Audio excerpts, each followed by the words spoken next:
함께 성부, 성자, 성령을 함께 하시는 우리 구주 예수 그리스도 이름으로 기도합나이다. 아멘.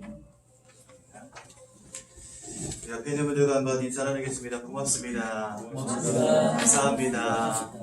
주님 안에서 사랑합니다.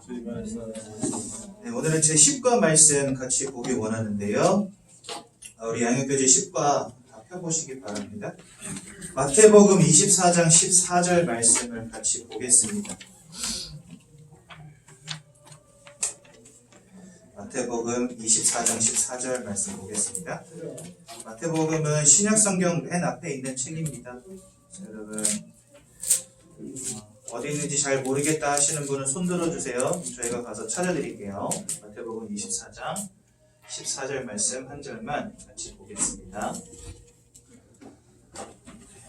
마태복음 24장 14절 말씀 한 절 말씀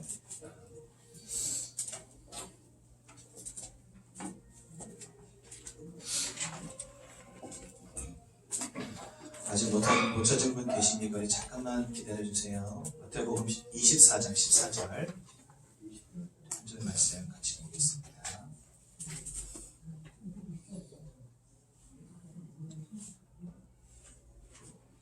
네, 우리 한 절 말씀 한 목소리로 함께 봉독하도록 하겠습니다. 시작. 이 천국 복음이 모든 민족에게 증언되기 위하여 온 세상에 전파되리니 그제야 끝이 오리라. 아멘. 감히가 아니죠. 이 땅에 있는 모든 사람들은 이 땅이 어떻게 시작되었으며 어떻게 끝나는지 아무도 알지 못하거든요. 근데 성경은 우리에게 끝에 대해서 말씀을 하십니다. 즉, 이 땅에 끝이 있다는 거죠. 그래서 여러분들은 오늘 저와 함께 말씀을 나누시면서 아주 중요한 것들을 좀 붙잡고 가는 귀한 날 되시면 참 좋겠습니다. 지금 3주째 저희 3층에서 11시 예배에는요, 뭐에 대한 말씀을 계속해서 주고 계시냐면, 율법과 복음에 대한 말씀을 주십니다. 율법은 제가 지난주에 여러분들에게 한번 설명드렸죠. 율법으로는 절대로 구원받을 수 없다 이렇게 말씀을 드렸는데, 율법을 다 지켜 행한다 할지라도, 성경에서 말씀하시는 해라 하지 마라 이런 모든 하나님이 정하신 법도를 하나도 빠짐없이 다 지킨다 할지라도 절대로 구원받을 수 없다라고 제가 지난주에 말씀드렸죠. 왜냐하면 우리가 구원받지 못한 상태가 무엇인지를 이해하면 그 말이 무슨 말인지 이해가 돼요. 뭐 착하게 다 지켜 행하면 구원받는 거 아닙니까? 그게 아니라는 거예요. 왜냐하면 우리는 어디로부터 구원받아야 되는 사람들이냐면, 첫째, 하나님을 떠나버린 문제, 여기에서부터 구원받아야 되는 사람들이기 때문에 율법을 다 지켜 행한들 하나님 만날 수가 없습니다. 착하게 산들 선하게 산들 하나님 만나지는 게 아닙니다. 또 두 번째, 우리 인생에 와 있는 죄, 특히 하나님을 믿지 않고 하나님을 떠나버린 원죄의 문제는 내가 착하게 산다고 해결되는 게 아니에요. 여러분 이렇게 이해하시면 쉽습니다. 사형수가 감옥에 들어갔어요. 근데 감옥에서 아무리 착하게 사는들 그 사람은 사형수라는 게 변하지 않는다는 거예요. 이해가 되시죠? 사람에게 이미 와 있는 이 원죄의 문제는 내가 착하게 산다고 해결되는 문제가 아니에요. 그러면 사형수가 감옥에서 빠져나오는 방법이 딱 한 가지 있습니다. 그게 뭔지 아세요? 정부가 특별 사면을 해주면 돼요. 그러면 사형수도 나올 수 있어요. 그러니까 나의 죄를 위하여 십자가에 죽어주셔서 나의 죄를 없이 해주신 예수의 은혜가 아니고서는 내가 아무리 착하게 살아도 죄로부터 자유로울 수 있다 없다? 없다는 거예요. 그리고 이걸 정확히 아셔야 돼요. 마지막으로 세 번째, 이 땅에 분명히 존재하는 영적인 존재이고 하나님을 대적하고 요한복음 10장 10절에 보니까 모든 사람을 죽이고 빼앗고 멸망시키는 존재가 있다고 성경 말씀하시거든요. 그 녀석이 바로 사단. 그런데 이 사단의 소나기에서 내가 아무리 착하게 산들 열심히 산들 빠져나올 수 없다는 거예요. 그래서 율법으로는 죄를 깨닫고 그리스도께로 나아가는 옹합선생이다. 성경은 이렇게 말씀하세요.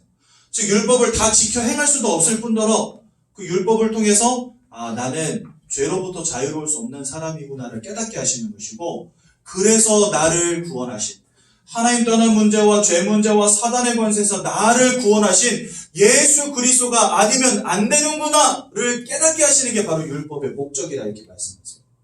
그러니까 여러분 율법을 다 지킨다고 구원받는 게 절대로 아니라는 거예요. 무슨 말인지 이해가 되시죠? 그래서 우리는 예수 그리스도의 복음을 통해서만 구원받는 것입니다. 그런데요, 많은 사람들이 이 율법에, 이건 잠깐 지울게요. 오늘 말씀의 핵심은 뭐냐? 많은 사람들이 이 율법에 눌려 있다는 거예요. 맞습니다. 많은 사람들이 이 율법에 눌려 있습니다. 아이고, 내가 착하게 살아야 되는데, 내가 열심히 살아야 되는데, 내가 선하게 살아야 되는데, 죄 짓지 말아야 되는데, 늘 뭔가 죄의식에 눌려 있어요. 그런데 그러한 우리를 예수 그리스도께서 십자가에서 해방하시고 자유케 하셨어요. 그래서 로마서 8장 2절에 보니까 죄와 사망의 법에 묶여있던 너희를 예수 안에 있는 생명의 성령의 법이 그 죄와 사망의 법에서부터 너희를 해방하였느니라 이렇게 말씀하시거든요. 죄의 권세, 죄의식 여기에 눌려있고 사로잡혀있던 우리를 하나님이 자유케 하셨어요. 그래서 여러분들은 이제 드디어 하나님 떠난 문제로부터, 죄의 문제로부터, 사단의 권세로부터 해방되어진 자유를 누리는 사람들이 된 겁니다. 근데 문제는 뭐냐? 자유하다고 하니까 사람들이 그때부터 그 자유를 오해해서 뭐 하기 시작하냐? 이제는요, 방종하기 시작하는 거예요. 아니, 뭐 하나님 다 끝내셨는데 뭐. 그죠? 다 끝내셨는데 뭐 나 대충 살아도 구원 받았는데 뭐 어때?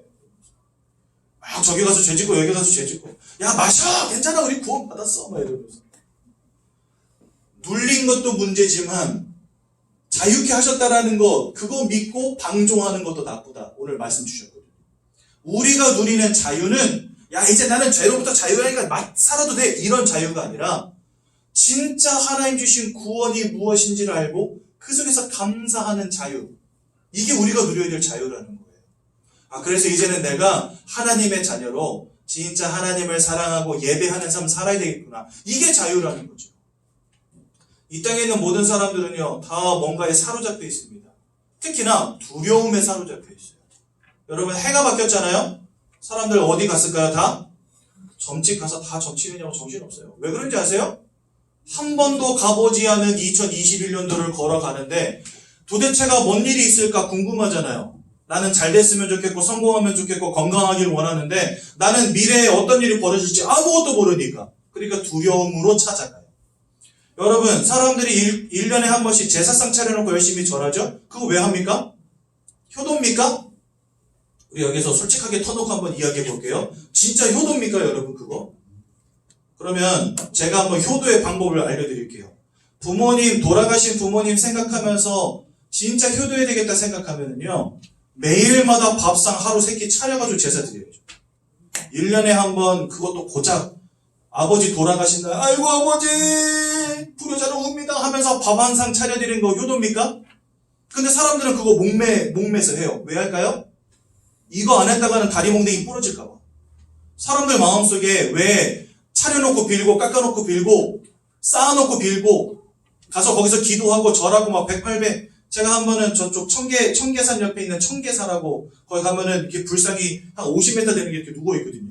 거기 한번 구경하러 간 적이 있어요. 그랬더니 이게 큰 뭐 대웅전 이런 거 있잖아요. 그 옆에 조그만 전각이 하나 있는데 거기에서 어떤 아저씨가 한여름에 회색 티셔츠 입고 108배면 어떻게 될까요? 겨드랑이부터 땀이 이렇게 드물어져 다 젖어 있는 거예요. 막 죽으려고 해요. 그래서 일어나가지고 허리 한번 두들기고 그러면서 아이고 죽었다 하면서 또 하고 있어요. 왜 합니까? 두려우니까. 인생이 어찌 될지 모르니까. 그래서 사람들은요 두려움으로 살아갑니다. 그러니까 뭔가를 찾고 뭔가를 찾고 이렇게 가는 거예요. 그게 뭐냐면 바로 사로잡혀 있고 눌려 있는 거예요. 근데 거기서부터 우리가 자유케 된 것. 그것을 감사하라는 것이지. 야 이제 나는 자유야. 맞대로 살아야 돼. 이게 방종이라는 거예요. 그래서 오늘 율법과 복음에 대한 말씀을 담임 목사님 다시 한번 주시면서 우리가 눌려있는 것도 문제지만 방종하는 것은 더 문제다.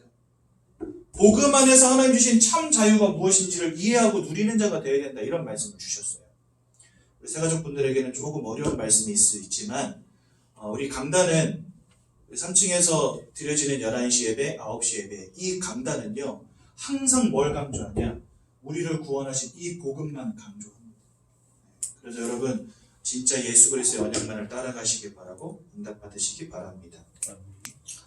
그렇다면 여러분 우리는 왜 복음 들어야 됩니까? 그게 중요한 거죠. 세상 사람들은 교회 다니는 걸 별 가치 없게 여깁니다. 주일날 산으로들로 놀러 가고 좀 여행도 좀 즐기고 그래야지. 이 교회 다니는 것들은 꽉 막혀가지고 회식 자리에서 술도 안 마시고 무슨 주일이면 교회 가야 된다 그러고 등산 한번 가자 그러면 꼭 브레이크 거는 것들이 교회 다니는 것들이라면서, 그죠? 그러면서 교회 다니는 게 그게 뭐라고? 예수 믿는 게 그게 뭐라고? 영적인 사실을 알지 못한다면 그렇게 말할 수밖에 없을 거예요. 저도 불신자 가문에서 태어나서 어렸을 때부터 할머니 손에 이끌려가지고 절에 다니던 사람입니다. 그래서 저의 입에도 항상 저희 할머니를 닮아서 할머니가 늘 하는 말을 듣고 살다 보니까 교회 다니는 것들 이렇게 살았어요, 어렸을 때. 복음이 뭔지를 모르고 영적인 사실이 뭔지 모르니까 교회가 너무 가치 없어 보였어요. 그리고 왜 우리 한국인들 인식 속에 깊이 뿌리 내려져 있는 것 중에 불교는 왠지 우리 토속 종교인데 기독교는 사막 종교라고 그러고 예수님을 무슨 사막 귀신이다 그러고 영적인 사실을 알지 못하니까 막 나오는 대로 내뱉고요. 나오는 대로 욕합니다. 복음을 들어야 될 이유를 오늘 우리 새가족분들에게 저는 정확히 알려드릴 건데요. 여러분 오늘 제 말씀을 집중해서 잘 들으시고 왜 예수 믿지 않으면 안 되는가 인생의 결론을 내리시기 바랍니다. 성경은 우리에게 굉장히 중요한 걸 말씀하십니다. 뭘 말씀하시냐? 하나님께서 사람을 창조하셨대요. 여러분 이거는 진짜 학교에서 배우는 모든 내용에 절대적으로 반대하는 말 아닙니까? 세상은 뭐라 가르치죠? 원숭이가 지나 해가지고 사람 됐다라고 말합니다. 근데 요즘에는 원숭이가 진화해서 사람 됐다고 말하면 혼나요. 내가 언제 원숭이가 진화해서 사람 됐다 그랬냐? 이래요. 그러면서 뭐라 그러냐? 유인원이 진화해서 사람 됐다 이렇게 가르쳐요. 아무튼 진화해서 사람이 됐대요. 근데 성경은 우리에게 뭐라 말씀하시냐? 창세기 1장 27절에서 28절에 보니까 하나님의 형상대로 지으시고 그 코에다가 생기를 불어넣으니 살아있는 영이 되었다라고 창세기 1장 27절에 말씀하시거든요. 즉 그 말은 사람을 뭔가 구별된 특별한 존재로 하나님이 만드셨다는 거예요. 제가 그 증거를 대보겠습니다. 첫 번째, 사람은요 이 땅을 살아가는 모든 살아있는 존재들 가운데 영적인 행위를 하는 유일한 존재입니다. 아까 제가 형상을 따라 살아있는 영이 되었다라는 말씀을 드렸죠.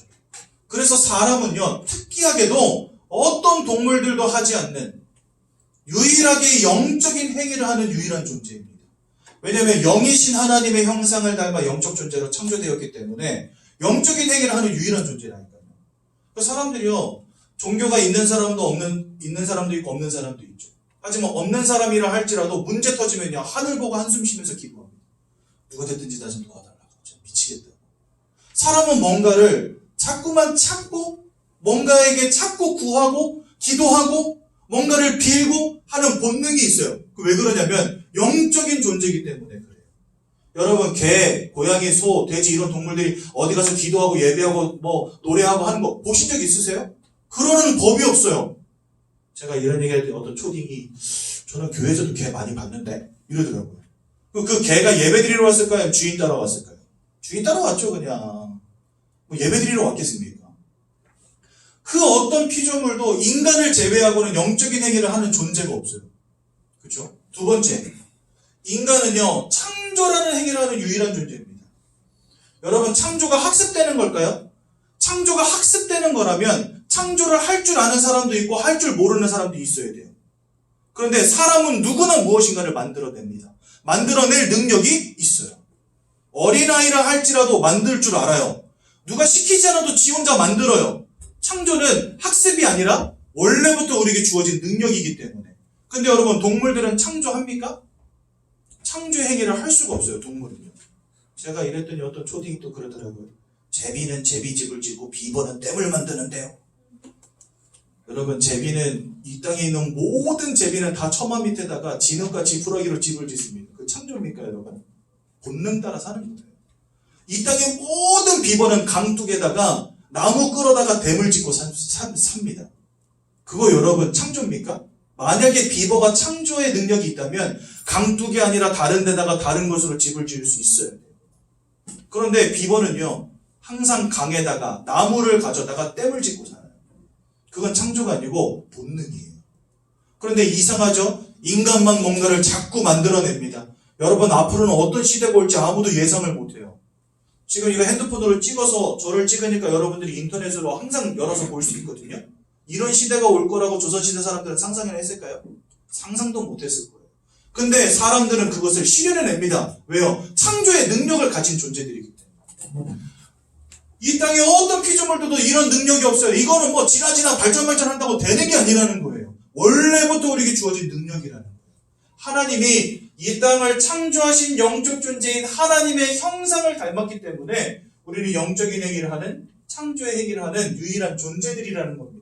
그러니까 여러분들은 원래부터 하나님이 구별된 존재를 특별한 존재로 만드셨다는 거예요. 그렇다면 그 이유가 무엇이겠습니까? 우리는 그것을요, 이 땅에서 살아가는데 가장 중요한 생명의 원리라고 합니다. 하나님은 왜 우리를 이와 같이 특별한 존재로 만드셨을까요? 심심해서 그랬을까요? 아니죠. 이 원리는 피조물들을 만드시고 그 피조물들에게 절대적인 것을 하나씩 주셨다는 겁니다. 예를 들자면요, 물고기를 만드실 때 물고기는 물속에 살아가도록 창조하셨어요.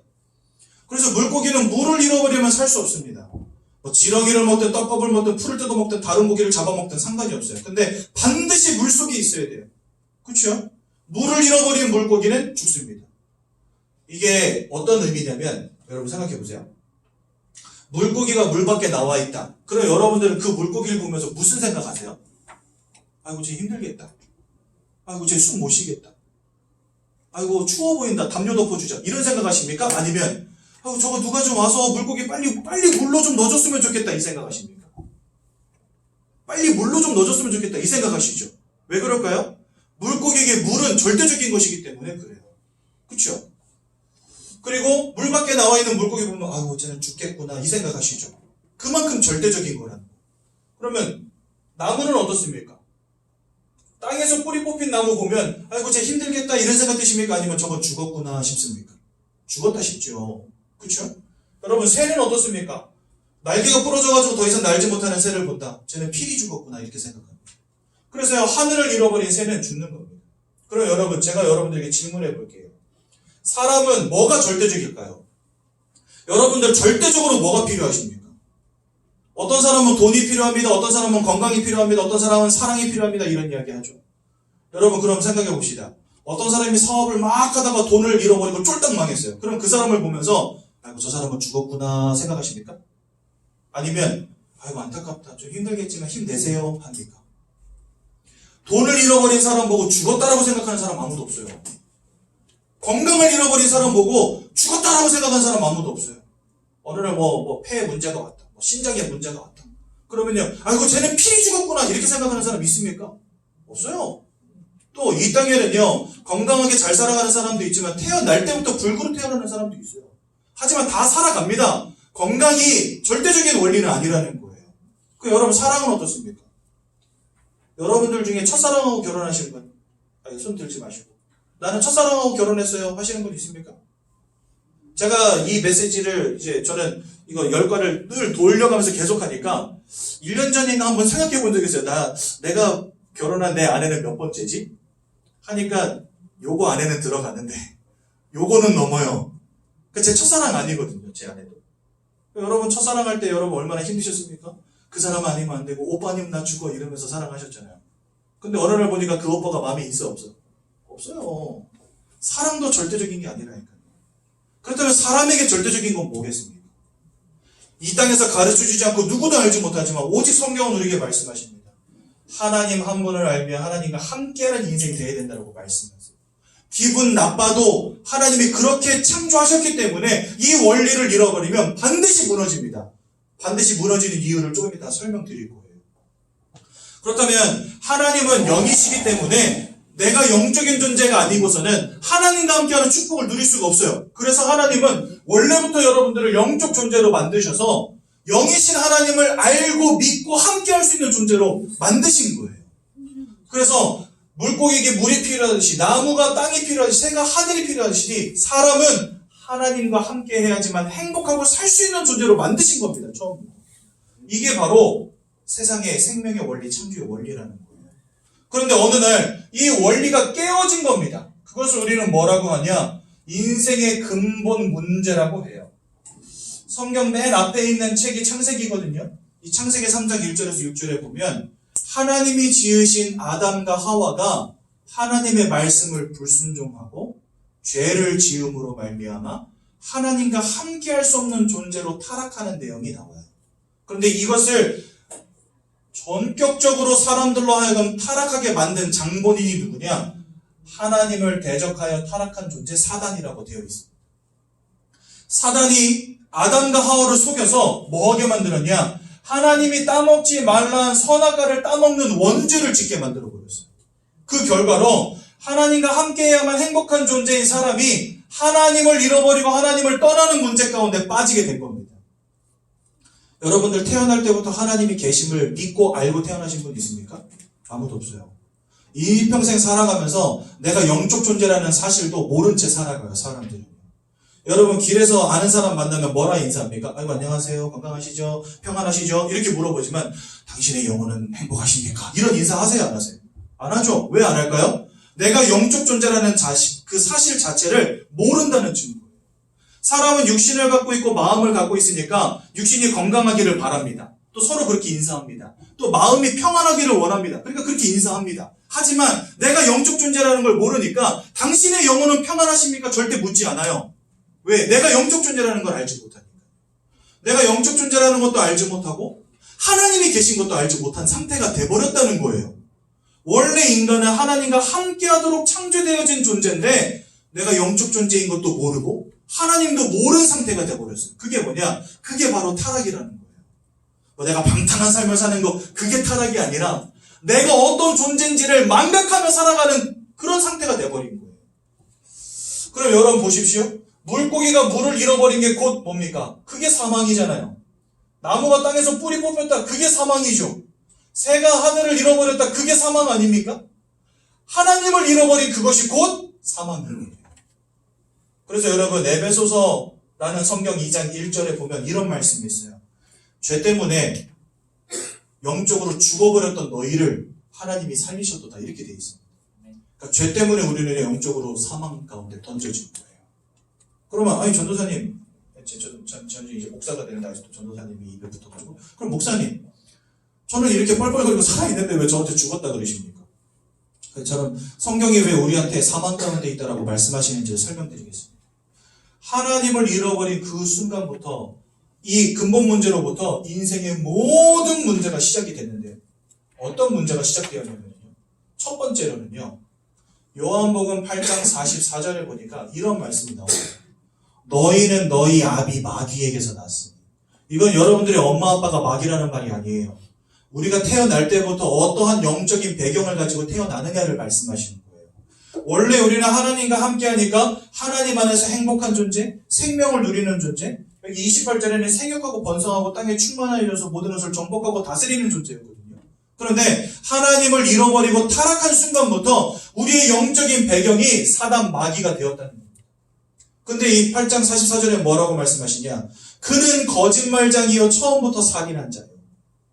그러니까 늘 거짓말로 사람들을 속이고 살인한 자가 우리의 영적 배경이 되었다니까요. 요한복음 10장 10절에는 이렇게 말합니다. 도적이 오는 것은 모든 것을 빼앗고 죽이고 멸망시키려는 것뿐이요. 우리의 영적인 배경이 도적이 되었다고 말씀하세요. 이 녀석은 계시록 12장 9절에 보니까 천하를 꿰는 자요. 모든 사람들을 속이고 넘어뜨리는 자요.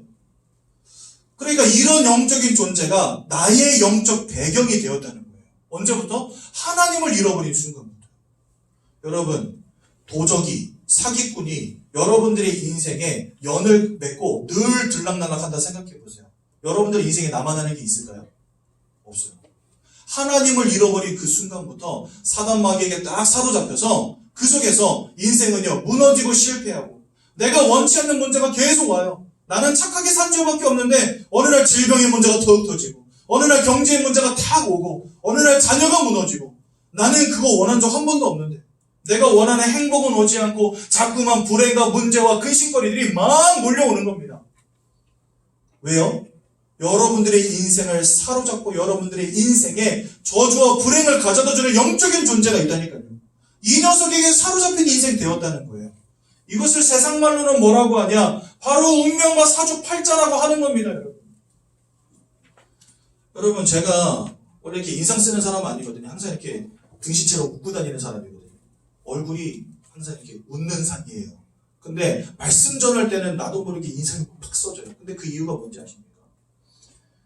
제가 대학생 때예요. 대학생 때 2년 동안 저는 경기도 안성이 고향인데 그 안성 옆에 평택이라고 있어요. 평택에 전국적으로 유명한 사창가가 있는데 그 이름이 쌈리라고 그래요. 근데 이 쌈리 뒷동네에 뭐가 있냐? 무속촌이 있어요. 거기에 가면은요 수백 명의 무속인들이 모여 살아요. 그런데 제가 대학생 때 제가 다니던 교회 목사님하고 같이 그 무당집들을요 한 집 한 집 다 가본 거예요. 갔는데요 사람들이 제가 거기서 뭘 보게 됐냐면 이게 눈에 보이지 않는 영적인 존재에게 사로잡힌 운명과 사주팔자 속에 빠져있는 사람들의 인생이구나 이걸 봤어요. 그분들의 인생 이야기를 다 들어봤거든요. 뭐 소금 던지면서 어디 교회 다니는 것들이 여길 들어와 이래가지고 쫓겨난지 빼고는 제가 들어가서 다 물어봤어요. 다 물어보니까 한 명도 빠짐없이 동일하게 말하는 게 있어요. 그게 뭐냐? 어느 날 몸이 아파오는 거예요. 왜 그런지 병원에 가도 병명도 안 나와요. 나는 아파 죽겠는데 침을 맞아도 안 되고 약을 먹어도 안 되고 병원에 가서 진찰을 해봐도 안 되고 CT, MRI 다 찍어봤는데 병명이 안 나오는 거예요. 그래서 이것저것 다 해보다가 결국엔 어딜 찾아가냐? 어쩔 수 없이 무당을 찾아가요. 마지막 단계로. 찾아갔더니 무당이 하는 이야기가 당신 신 받아야 된다라고 말하는 거예요. 그러니까 여러분 생각해 보세요. 어느 날 여러분들의 몸이 뒤따 아파. 그래가지고 다 해봤는데 안 돼. 마지막 단계로 무속인 찾아갔더니 신 받아야 된다. 그러면 할렐루야 하면서 신 받으시겠어요? 안 받죠. 그것을 왜 받습니까? 미쳤다고 받습니까? 아무도 받고 싶은 사람 없어요. 일도 없어요. 다 거부해요. 거부하면 그때부터 무슨 일이 벌어지냐? 남편이 쓰러지고 자녀가 자빠지고 경제가 박살나요. 안 받으면 안 되는 문제가 자꾸 터지는 거예요. 그러면 나중에 무당이 말합니다. 당신 그거 안 받잖아? 그거 당신 딸한테 내려가. 당신 아들한테 내려가. 안 받을 거야? 그럼 여러분들이는 어떻게 하시겠습니까? 야, 엄마가 너를 낳았으니까 이제 네가 엄마를 위해서 뭐 하나 해야 되지 않겠니? 이제 좀 받아라 하시겠어요? 아니죠. 어쩔 수 없이 내가 받아야 되겠구나. 단 한 명도 어렸을 때 장래 희망이 무속에 있는 사람 아무도 없어요. 그런데 어느 날 나의 의지와 상관이 없이 그렇게 흘러가지 않으면 안 되는 운명과 사주팔자에 싹 사로잡혀가지고요 신을 받는 거예요. 울며 겨자 먹기를 받는 거예요. 제가 여러분 필리핀 그러니까 해외에서 아내를 만나가지고 결혼을 했거든요. 그러니까 뭐 해외 좋다는 데는 다 다녀봤어요. 여러분들 보라카이, 세부 이런 데 가보셨습니까? 젊은 여성분들은 가본 사람이 있을 것 같은데 저는 거기를 1년에 2번, 3번씩 놀러 갔던 사람이니까 필리핀에 살았어요. 6년 동안. 그러니까 결혼하고 나서는 국내 여행 한번 해보고 싶더라고요. 오랫동안 외국 나가 살았으니까 이제는 국내 여행 한번 해보자 해서 제 아내랑 같이 아버지 차를 빌려가지고 4박 5일 동안 전국을 순회한 겁니다. 진짜 재밌대요. 발 가는 데로 가서 놀고 그 다음에 졸리면 들어가서 쉬고 맛있는 거 있다 그러면 내비쳐가지고 거기 막 가가지고 먹고 엄청 재밌게 놀았어요. 저쪽 정동진까지 갔거든요. 동해. 정동진 여러분 가보셨습니까? 바다 기가 막히던데.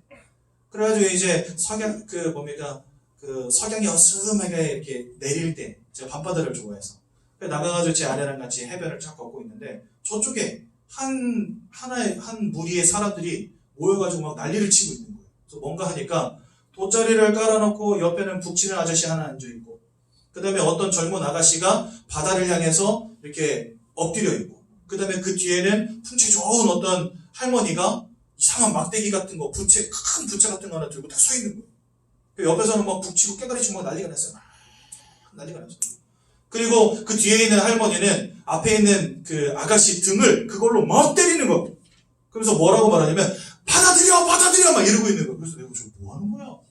그랬더니 이 아가씨가 앞에 이렇게 웅크리고 앉아가지고 막 펑펑 울고 싫어요 막 이러는 거예요. 그거 뭐 하는 건지 아십니까 여러분? 그걸 신적이라고 해요. 신적. 그 귀신을 나의 몸에다가 받아들이는 거예요. 굿을 하고 그 다음에 이제는 무당의 삶을 일평생 살아야 되는데 몸에다가 귀신을 받아들이는 연습을 하는 거예요. 그 앞에 있는 여자는요 얼마나 죽을 맛이겠어요. 그게. 뭔가 몸으로 느껴지고 이게 나의 몸을 사로잡아가는 게 느껴지는데 그것을 자연스럽게 받아들이라는 거예요. 뒤에 있는 아줌마. 옆에서 막 북치고 낑가리치고. 제가 그 인생들을 보면서 너무 안타까움이 들어요. 저는요 복음을 전할 때 한이 됩니다. 여러분 이거 모르면 이 사단의 권세 아래서 영적인 문제 안에서 죽어가는 거예요. 고통당하는 거예요. 내가 왜 고통당하는지 알지 못한 채. 하나님을 잃어버린 결과로 우리는 이 운명과 사주팔자에 붙잡혀버린 것입니다. 어느 날 사역 끝나고 집에 갔더니 저희 집에는 예전 교회 교패가 붙어있거든요. 근데 예전 교회 다닌다고 붙여놨는데 막 광고 있는 대로 붙여놓고 가더라고요, 사람들이. 근데 어떤 광고 있냐? 사주팔자 광고 이런 거 붙어있어. 나 교회 다닌다 붙여놨는데 거기다가 사주팔자 광고를 붙여놓은 거예요. 근데 밑에 글귀를 읽어보니까 뭐라 돼 있냐? 운명을 바꿀 수는 없지만 이렇게 시작해요. 당신의 운명을 바꿔줄 수는 없지만 운은 튀어드리겠습니다. 하면서 동자보살 막 이래가지고 밑에 이렇게 전화번호 적혀있더라고요. 맞습니다. 세상 사람들도 알아요. 이 운명과 사주를 내 힘으로 피해갈 수 없다는 거예요. 사단에게 사로잡힌 이 영적인 문제를 내 힘으로 피해갈 수 없다는 거 세상도 안다니까요. 성경은 말씀하십니다. 너희는 너희 아비 마귀에게서 났으니 그 말은 여러분들이 영적으로 사단에게 붙잡힌 인생 되었다는 거예요. 그러면서 이 속에서요 뭐 하면서 살아갈 수밖에 없냐? 이거 하며 살아갈 수밖에 없는 거예요. 두려움으로 떨림으로 문제가 계속해서 오니까 여러분 우상숭배 왜 합니까? 행복해서 기뻐서 하십니까? 아니면 이거 안 하면 절단 날 것 같아서 두려우니까 떨림으로 하는 겁니까? 우리 솔직하게 말해봅시다. 제사상 왜 이렇게 열심히 차립니까? 그거 진짜 효도입니까? 아니잖아요. 그거 안 했다가는 가문이 박살 날 것 같으니까 하는 거예요. 일예로 뭔가 제사 이런 거 안 지나고 고사 이런 거 안 하고 막 푸닥거리 이런 거 안 하고 부적 점 이런 거 안 하면서 일평생을 살아왔던 어떤 사람이 사업을 하다가 사업이 쫄딱 망하면 금세 생각이 어디로 가는지 아십니까?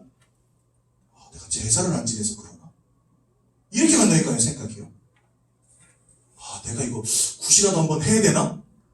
단번에 생각이 그렇게 가버려요. 그렇죠? 그 사람들이 우상숭배하고 굿하고 점치고 하는 이유가 뭐예요? 행복해서 기뻐서 하는 게 아니에요. 감사해서 하는 게 아니에요. 아유, 부모님 나를 낳아주시고 나를 지금까지 키워주시고 너무 감사합니다. 그래서 세상 차리는 게 아니에요.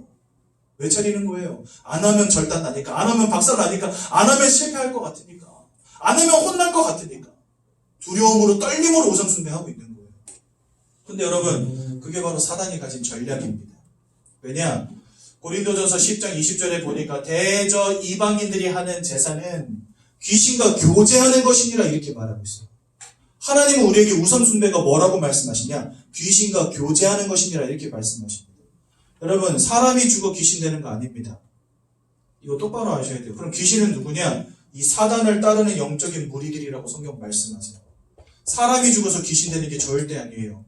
한 번 죽는 것은 하나님이 정하신 것이요 그때 이후에는 심판이 있으리니 히브리서 9장 27절에 말씀하시거든요.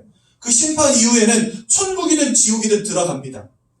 근데 천국과 지옥 사이에는 깊은 구렁이와 같은 게 있어서 천국에서 지옥으로 넘어갈 수 없고 지옥에서 천국으로 넘어갈 수 없다 이렇게 돼 있어요. 한 번 들어가면 거기서 영원히 사는 겁니다. 심심하면 나와서 이 생에 와서 가족들 만나고 가고 그런 게 아니라는 거예요. 죽은 이후에는 심판 이후에 천국과 지옥으로 들어가는 겁니다. 사람이 죽어서 구천에 떠돌면서 귀신 되는 게 아니라는 거예요. 그러니까 이 귀신은 사단을 따르는 무리이기 때문에 사단과 귀신은 한통속이라는 거예요. 한통속이 돼서 속이는 겁니다. 사람들을. 귀신과 교제하는 것입니다. 여러분 생각해 보세요. 사단에게 사로잡혀서 운명과 사주팔자 가운데 살아가는 것도 힘들어 죽겠는데 짜증나 죽겠는데 우리가 어떻게든 불행을 막아보고자 어떻게든 문제를 막아보고자 했던 모든 우상 숭배들이 결국은 귀신이 우리 가정 가문에 들락날락하게 했던 통로라니까요. 저는 여기에 왜 하게 되냐. 저희 집은 1년에 10번 가까이 제사를 지내던 집이었어요. 저는 어렸을 때부터 할머니가 늘 목탁 두드리고 그 다음에 무당 불러다 푸닥거리하고 고사 지내고 하는 것들을 늘 보면서 자라왔던 사람이에요. 근데 어느 날부터 우리 작은아버지들이 다 무너지고 실패하고 잃어버리고 이혼하고 자녀가 막 기형아가 태어나고 이런 것들을 전 다 봤잖아요. 저희 할머니가 그렇게 열심히 믿고 빌고 드리고 절하고 하다가 이래가지고는 우리 가정 풍비박산 나겠다 싶어서 승복이고 목탁이고 하루아침에 다 태워버리셨어요. 이거는 답이 아니다 생각하시면서. 그만큼 우한 질고가 끊이질 않았던 거예요. 그죠? 저는요, 왜 그런지 진짜 궁금했어요. 왜 이렇게 실패가 올까? 그렇게 열심히 빌고 절하고 드리고 했으면 뭔가 축복이 와야 되잖아요. 근데 원하는 축복은 오지 않고 매 실패만 오는 거예요. 저는 중학교 때 한 달 동안이나 악몽에 시달려가지고요, 잠을 못 잤어요. 어떤 악몽이냐, 꿈에서 귀신에게 얻어 터지는데 깨어나면 그 맞은 자리가 너무 아픈 거예요. 특히 오른쪽 배. 그래서 저는요, 맹장인가 싶어서 병원 가봤거든요. 맹장도 아니야. 이상도 없어. 그런데 꿈에서 맞은 자리가 깨어났는데도 너무 아픈 거예요. 여러분, 끔찍하지 않습니까? 얼마나 아프냐면 식은땀을 흘리면서 배를 움켜잡고 잠을 못 자요. 이걸 한 달 동안이나 겪었어요. 근데 제가 예수 믿고 나서 이것을 무당 만나면서 이야기했더니 그거 박수무당들 운명이던데 이렇게 말하는 거죠. 여러분, 제가 예수 안 믿었으면 지금 방을 두고 방방 뛰고 있습니다. 아마 살도 많이 빠졌겠죠. 맨날 이렇게 방방 뛰었으니까. 여러분, 내 인생이 그런 문제 속에 있었다니까요. 왜 그럴까? 몰랐어요. 그런데 드디어 복음을 듣고 나서 깨닫게 됐어요. 아, 내 인생의 운명과 사주팔자 속에서 귀신이 역사하는 이 우상숭배 속에 살았구나. 그리고 여러분, 이와 같은 문제 속에 있으니 그 마음과 생각이 평안하겠습니까, 여러분? 늘 근심 걱정 속에 살아간다면 여러분들 마음속에 평안함이 있겠습니까? 아니죠. 생각이 무너지고 마음이 무너지는 거예요. 근데 여러분, 여기서 더 중요한 포인트가 하나 있습니다. 에베소서라는 성경 4장 7절에서 8절에 보니까 모든 지각이에 뛰어난 하나님의 평강이 너희 마음과 생각을 지켜주실 것이다 라고 말씀하시는 성경 구절이 있어요. 마음과 생각을 지켜주신대요. 그러면 지켜주는 자가 있다면 반대로 마음과 생각을 무너뜨리는 자도 있겠죠. 여러분, 많은 사람들이 지금 정신병원 들어가 삽니다. 우리나라 정신병동 꽉 찼어요. 지금 10명 중에 7, 8명은요, 정신과 치료받으면서 우울증약 먹고 있는 시대가 됐어요. 우리나라도 이제 더 이상 정신과 진료받아서 이 말이 흠이 안 되는 시대가 됐다니까요. 옛날에는 정신과 갔다 와서, 이것 좀 꺼주실래요? 저 너무 더워가지고 지금. 와이셔츠가 다 젖어가는데, 죄송합니다. 춥지 않으시죠? 괜찮으시죠? 옛날에는 정신과 갔다 왔다 그러면 사람들이 이렇게 이상하게 봐요. 근데 요즘에는 나 정신과 갔다 왔어. 그러면 어떻게 봐요? 너도 갔어? 이런 시대 됐다니까요. 마음과 생각이 세상은 점점 좋아지는데 여러분, 요즘 바꾸고 사는 사람 없잖아요. 그렇죠? 세상은 점점 좋아지는데 마음과 생각은 사람들이 점점 무너지는 시대가 됐다니까요. 왜 그러냐? 마음은 내가 마음 먹는 대로 되는 게 아니기 때문에. 여러분들의 마음을 무너뜨리는 영적인 존재가 있기 때문에. 그러니 운명과 사주팔자 속에서 우상숭배하며 살아가니까 여러분들의 사단이 여러분들의 인생을 사로잡고 귀신이 들락날락하는 인생이 되어버렸다 생각해보세요. 그 마음에 평안함이 있을 것 같습니까? 아니에요. 나도 모르게 분노가 막 끌어오르고 나도 모르게 공황장애 같은 문제가 오고 우울증, 조울증 이런 문제가 와버리는 거예요. 나도 맨정신으로 살아가고 싶은데 그게 안 되는 거예요. 내 마음대로요. 마음이 막 무너져 가는데 그것을 내 힘으로는 잡을 수가 없어요. 무너져가는 마음을 다 잡아도 안 되는 거예요, 이게. 그래서 지키는 자의 축복이 없으면 우리는 평안함을 누릴 수가 없는 거라니까요. 하나님을 잃어버린 순간부터 마음은 무너지는 겁니다. 하나님을 잃어버린 인생이 마음을 잡을 수가 없는 겁니다. 그래서 이 시대가 정신병 시대가 된 거예요, 지금. 그럼 여러분, 그 삶과 육신은 어떻겠습니까? 여러분, 예전에 어떤 의사가 신기한 시험을 한 거예요. 암 환자 둘을 두고 한 명에게는 밀가루를 넣은 알약을 주면서 이거 요번에 새로 나온 신약인데 이거 먹으면 반드시 낫습니다 하면서 밀가루를 준 거예요. 그리고 한 환자에게는 죄송합니다. 좀 고칠 방법이 없을 것 같은데 그래 이거라도 드셔보세요 하면서 드린 거예요. 이 사람은 낙심하는 가운데 먹고 이 사람은 나을 수 있다는 희망 가운데 먹은 거예요. 밀가루를 먹었는데 이 사람 나았대요. 아니, 나았다기보다 좀 호전됐대요. 그러니까 이런 걸 말하면서 사람의 마음이 육신에 영향을 준다라는 어떤 그런 발표를 한 걸 제가 읽어봤거든요. 사람은요, 육신과 마음을 따로 떨어뜨려 볼 수 없습니다. 같이 가는 존재지. 여러분들이 여기 오실 때 마음 두고 오셨습니까? 아니에요. 마음은 내 몸이 가는데 마음 같이 가는 거예요. 그러니까 두 개가 합쳐져서 분리될 수 없는 유기적으로 결합된 존재라는 거예요. 영혼도 마찬가지입니다. 여러분들의 영혼과 마음과 육신이요, 하나의 존재로 유기적으로 결합되어 있어요. 그래서 마음이 무너지면 육신도 병드는 겁니다. 그러면 마음은 왜 무너질까요? 영혼이 하나님의 축복을 잃어버리니까 마음이 무너지는 거예요. 하나님의 영적인 축복을 잃어버리니까 마음과 생각이 무너지는 거예요. 마음과 생각이 무너지니까 육신도 병드는 겁니다. 근데 사람들은요, 이걸 거꾸로 고치려고 해요. 내가 뭔가 돈 열심히 벌어서 성공하면 마음이 행복해질 거야 라고 말해요. 그렇지 않죠. 그래서 우리가 하나님을 만나고 하나님과 함께하는 축복을 누리는 가운데 마음과 생각의 평안함을 얻고 삶과 육신이 형통케 되어지는 응답으로 가야 되는 거예요. 세상은 이거를 다 반대로 합니다. 야, 공부 열심히 해, 돈 많이 벌어, 네가 성공하면 돼, 그럼 너 행복해. 그래서 돈 많은 남자 만나서 이쁜 아가씨 만나서 결혼했는데 맨날 싸우고 그 인간 때문에 이 인간 때문에 못 살겠다 하고 이혼하고 박살나고 깨지고. 왜 그렇습니까? 육신의 행복이, 육신의 풍성함이 절대로 여러분들의 마음에 평안함과 행복을 보장해 주지 못한다는 거예요. 순서가 잘못됐기 때문에. 여러분들, 그래서 마음이 건강한 사람은요, 육신의 질병이 와도 잘 이겨냅니다. 근데 마음이 무너진 사람은요, 육신의 병이 더 깊어져요. 왜냐하면 유기적으로 연결되어 있기 때문에 그런 거예요. 그래서 영혼이 잘 될 때 요한 3서 1장에 네 영혼이 잘 됨과 같이 네가 범사에 잘 되고 강건하기를 내가 원하노라 이렇게 되어 있습니다. 첫 시작은 뭐냐? 영혼이 잘 됨과 같이입니다. 그런데 우리가 하나님을 잃어버리고 사단에게 사로잡혔으니 내가 얼마나 열심히 살았냐, 얼마나 착하게 살았냐, 얼마나 선하게 살았냐, 얼마나 최선을 다하고 살았냐와 상관이 없이 마음과 생각이 무너지고 삶과 육신이 방황하게 되는 문제가 올 수밖에 없는 상태라는 거예요. 그게 지금 여러분들의 상태라는 거예요. 이렇게 살다가 나중에 죽어서 히브리서 9장 27절, 누가복음 16장 19절에서 31절 보니까 죽어서는 하나님의 심판 이후에 지옥에 갈 수밖에 없다고 말씀하시고, 안 그래도 지옥 같은 인생 살다가 진짜 지옥 가는 겁니다.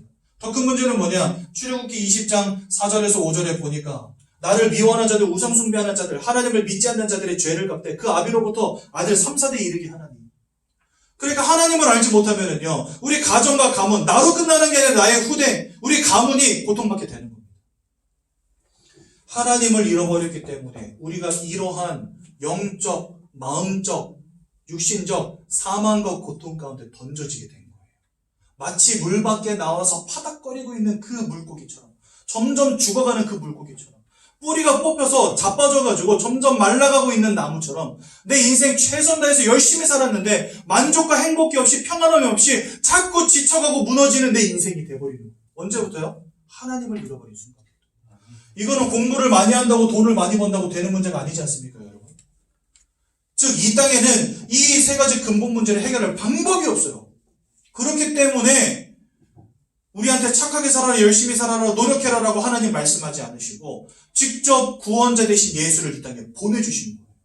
물에 빠져 죽어가는 사람에게 야, 팔을 저 빨리 나와! 라고 말하지 않고 구조대가 직접 가서 건져내는 것처럼 우리의 힘으로 빠져나올 수 없는 이 문제 속에서 하나님 우리를 구원해 주시려고 예수를 이 땅에 보내신 거예요. 그래서 예수는 하나님이 주신 유일한 구원의 길이 되십니다. 이 예수님이 오셔서 세 가지 중요한 일을 하셨어요. 요한일서 3장 8절에 보니까 죄를 짓는 자마다 마귀에게 속하여 있다 이렇게 말씀하세요, 성경이. 즉 우리는 죄 때문에 사단 마귀에게 사로잡힌 속한 인생이 된 겁니다. 그런데 하나님의 아들이 나타나신 것은 이 마귀가 하는 모든 일을 멸하기 위함이니라. 이 땅에 그 어떤 임금도, 이 땅에 그 어떤 왕도 사단을 이길 권세가 없는데 오직 예수는 사단을 이긴 권세를 가지신 참 왕으로 이 땅에 오신 겁니다. 두 번째로 로마서 8장 1절에서 2절에 보니까 그리스도 예수 안에 있는 자에게는 결코 정죄함이 없나니, 우린 다 죄인인데 원죄라는 죄 문제를 가지고 태어난 사람들인데 그 죄 가운데 살아가는 사람들인데 예수 안으로 들어오면 하나님 더 이상 정죄하지 않으시겠다는 거예요. 왜냐? 예수 안에 있는 생명의 성령의 법이 죄와 사망의 법에 묶여있던 너희를 자유케 했고 해방했기 때문에 너희는 더 이상 죄인이 아니라는 거예요. 그래서 여러분, 우리가 예수를 만날 때 드디어 죄로부터 해방되는 것입니다. 그래서 예수님은 우리의 모든 죄 문제를 해결하신 참 제사장 되십니다. 요한복음 14장 6절에 보니까 내가 뭐 길이요 진리요 생명이니 나로 말미암지 않고는 아버지께로 올 자가 있다 없다? 없느니라 말씀하세요. 하나님을 떠나버린 우리 인생이 하나님을 만나는 유일한 방법. 네가 착하게 살면 하나님 만날 수 있어? 네가 돌을 닦으면 부처님이 될 수 있어? 세상은 이렇게 말하잖아요. 아니에요. 성경이 말하는 진리는 뭐냐? 내 힘으로는 하나님께로 갈 수 없기 때문에 예수님이 길로, 생명으로, 진리로 이 땅에 오셔서 하나님께로 나아갈 길을 열어주신 겁니다. 그래서 예수님은요, 하나님 떠난 문제를 해결하신 유일한 참 선지자가 되시는 겁니다. 2000년 전에 예수님이 이 땅에 육신을 입고 오셔서 십자가 위에서 우리를 위해서 고난당하시고 고통당하시고 자기의 모든 보혈을 흘려주시고 우리를 위해서 생명을 내어주시고 돌아가신 3일 만에 부활하셔서 사단의 권세, 죄악의 권세, 사망의 권세를 이기셨다는 증거를 보이셨어요. 그래서 우리 이 예수님을 바로 누구라고 부릅니까? 바로 그리스도라고 부르는 겁니다. 이 예수님을 그리스도라고 부르는 것입니다. 여러분 예수 그리스도 아시죠? 그 그리스도의 진정한 의미가 뭔지 아십니까? 왕으로 제사장으로 선지자로 오셔서 사단을 이기시고 죄 문제를 끝내시고 하나님 만나는 길을 열어주사 우리를 구원하신 그분을 그리스도라고 부르는 거예요. 저는요 그리스도가 처음에 성인 줄 알았어요. 외국은 성이 뒤에 오잖아요. 제가 홍감자거든요 이름이. 그 외국 가면 헤이 감사홍 이렇게 말해야 돼요. 왜냐면 성이 뒤로 가야 되니까. 예수 그리스도, 예수님도 외국분이니까 예수 그리스도 하니까 그리스도가 성인 줄 알았다니까. 교회를 오랫동안 다니면서도 그리스도가 무슨 소리인지를 몰랐어요. 그런데 그리스도는 어떤 의미냐? 왕으로 제사장으로 선지자로 오셔서 사단의 권세, 죄악의 문제, 하나님을 떠난 문제를 해결하신 구원자라는 의미를 갖고 있는 겁니다.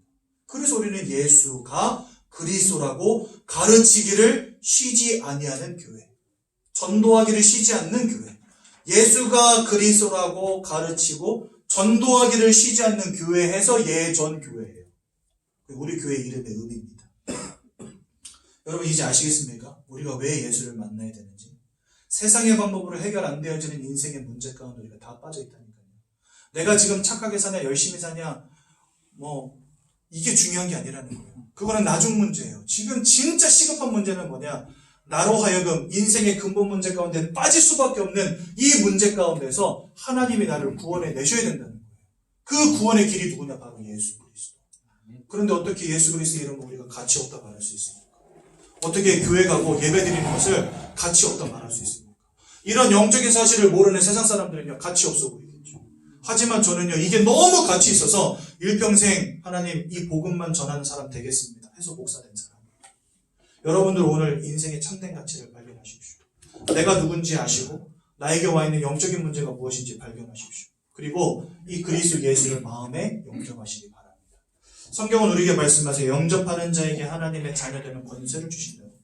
주님이 지금 마음 밖에 서서 여러분들의 마음 문을 똑똑똑 두드리고 계시다고 계시록 3장 20절에 말씀하십니다. 누구든지 그 음성을 듣고 마음 문을 열면 내가 들어가 너와 함께 거하고 너와 함께 더불어 먹고 마시리라 말씀하셨어요. 지금 여러분들의 마음을 예수님이 똑똑똑 두드리고 계세요. 뭐 하시려고요? 나를 받아들이려고. 나와 함께하는 축복을 누리자고. 내가 네 인생에 들어가서 너를 구원하겠노라고 지금 두드리고 계신다니까요. 우리 뭐 하면 되냐? 주님 어서 내 마음속에 내 인생 가운데 들어와 주옵소서. 기도하고 예수님 영접하면 됩니다. 네. 이 시간 여러분 예수님을 영접하는 시간 우리 함께 갖기 원합니다. 여러분 두 눈을 감아보시고 저희는 이 예수님을 만나는 시간이 그래서 얼마나 가치 있고 귀한 시간입니까? 저는 언제 예수님 영접하고 구원받았는지 그 날짜 기억하지 못해요. 그런데 그 순간이 너무 귀해서 아직도 잊혀지지 않아요. 정말 눈물을 펑펑 쏟으면서 예수님 내 마음속에 들어와달라고 기도하고 예수 영접했거든요.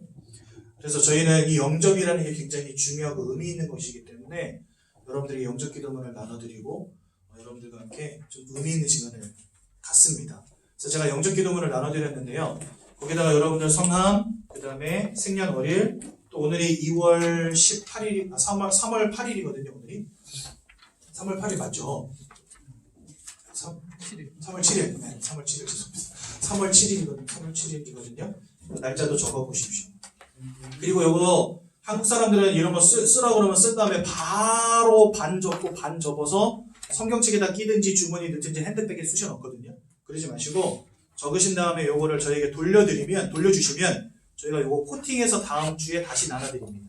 이거 중요한 거라서 의미 있는 거라서 저희 대충 하지 않아요. 그래서 좀 시간이 걸리더라도 여러분들 성명, 생년월일, 영접일 꼭 적어보시기 바랍니다. 오늘 새로 오신 분들은 이거 받으셔서 다 적으세요. 네. 알겠습니다. 다 적으셨다면 이 시간 우리 진짜 진심으로 마음속에 예수님을 영접하는 시간 갖기를 원합니다. 주님이 우리 인생 가운데 임하시면 우리 구원받는 것입니다. 여러분 두 눈을 감으시고 두 손을 모으시고 제가 먼저 이 영접 기도문을 읽을 거예요. 여러분도 저를 따라서 함께 입술로 고백하시면 되겠습니다. 기도하겠습니다. 하나님 아버지 저는 죄인입니다. 하나님 아버지 저는 죄인입니다. 지금까지 하나님이 살아계신 것을 알지 못하고 하나님을 떠나 우상 숭배하며 살았습니다. 하나님을 따라 항상 숭배하며 살아왔습니다. 왜 고통당하는지, 왜 원치 않는 문제가 따르는지 알지 못한 채 살아왔습니다. 이 모든 문제가 원죄로 인해 하나님을 떠나서 운명과 사주팔자에 사로잡힌 결과임을 깨닫게 되었습니다. 이런 저를 위하여 이 땅에 그리스도로 오신 예수님께서 십자가 위에서 저를 위해 죽으시고 부활하시고 구원하신 분명한 사실을 믿고 제 마음속에 영접합니다. 제 인생의 구주로 제 마음속에 오셔서 저를 구원해 주시고 영원히 인도하여 주옵소서. 예수님의 이름으로 기도드렸습니다. 아멘. 오늘 예수를 마음속에 영접하셔서 하나님의 자녀 되신 우리 모든 성도님들 정말 축하드립니다. 오늘 원래 십과 해야 되는데 십과를 못 해버렸어요. 저는 이런 경우가 많습니다. 그래서 십과가 궁금하신 분들은 다음 주에 또 오시면 됩니다. 그래서 다음 주에 십과 하도록 하겠습니다. 제가 한번 기도하고 말씀 마치겠습니다. 하나님 은혜 감사합니다. 우리를 구원하신 것 감사드립니다. 성령의 충만함으로 역사하여 주셔서 예수 그리스도가 깊이 깨달아지는 은혜를 허락해 주옵소서. 예수님의 이름으로 기도드렸습니다. 아멘. 오늘 수료하신 분이 계셔요. 홍일문 성도님 잠시만 앞으로 나와 주십시오. 수료증 전달하도록 하겠습니다. 수료증 성명 홍일문 성도. 이 사람은 예전교회 훈련반이 주최하는 새가족 양육과정을 이수하였기에 이 증서를 수여합니다. 대한예수교 장로회 예전교회 담임 목사 장기훈 대독. 네, 축하드립니다.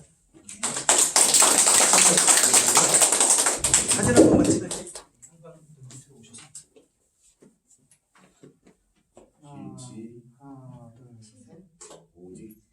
네, 감사합니다. 다시 한번 박수로. 오늘 새롭게 저희 새가족부를 찾아주신 성도님이 계셔서 잠시 소개하는 시간 갖겠습니다. 저희는 앞으로 나와서 인사 한번 하거든요. 배지혜 성도님 맞으시죠? 네, 한 번만 잠깐만 나와주십시오. 우리 배지혜 성도님 새롭게 오셨는데요.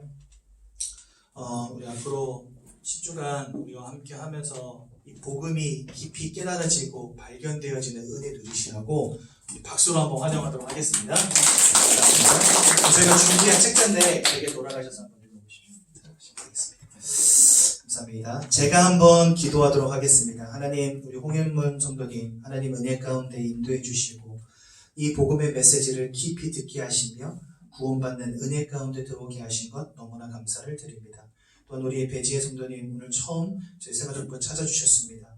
정말 예수 그리스도가 깊이 알아지는 은혜를 허락하여 주시고 왜 예수 아니면 안 되는지, 왜 예수가 오직 되어야 되는지 깨닫는 은혜를 허락하여 주옵소서. 오늘 너무나 감사하여서 하나님께 우리 강진성 나성원 성도님 귀한 예물 하나님께 올려드립니다. 기도 받아주시고 그 마음속에 있는 기도 제목들을 아시는 하나님께서 응답하여 주셔서 진짜 하나님 주시는 참된 축복이 임하는 가정 또 사업장 되도록 역사하여 주옵소서. 예수님의 이름으로 기도드렸습니다. 아멘. 네. 우리 찬송가 85장 1절만 하나님께 올려드리도록 하겠습니다.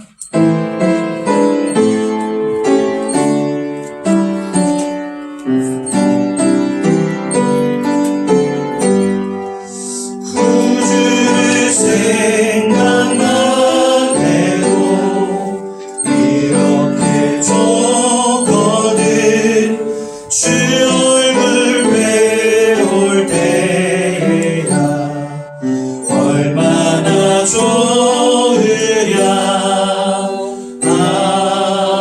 아멘. 우리 양육교집에 하나님께 보시면 주기도문 잘 나와 있습니다. 함께 고백하고 예배를 마치도록 하겠습니다. 하늘에 계신 우리 아버지여, 이름이 거룩히 여김을 받으시오며 나라의 마옵시오며 뜻이 하늘에서 이루어진 것 같이 땅에서도 이루어지이다. 오늘날 우리에게 일용할 양식을 주옵시고 우리가 우리에게 죄 지은 자를 사하여 준 것 같이 우리 죄를 사하여 주옵시고 우리를 시험에 들게 하지 마옵시며 다만 악에서 구하옵소서. 내게 나라와 권세와 영광이 아버지께 영원히 있사옵나이다. 아멘.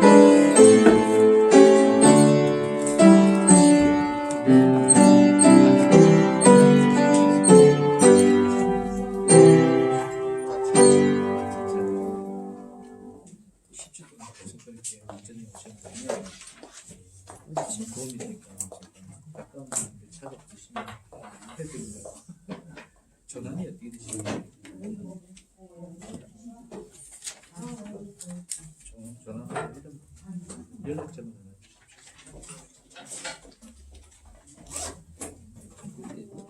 얘기를 안 하면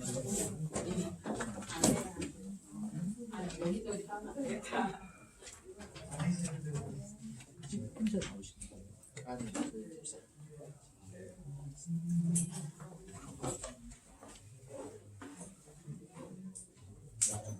다음 주부터는 사모님과 같이 예배 드리시는 거죠? 11시 예배?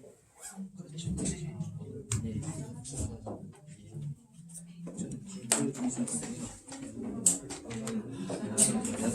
다음에 드리시는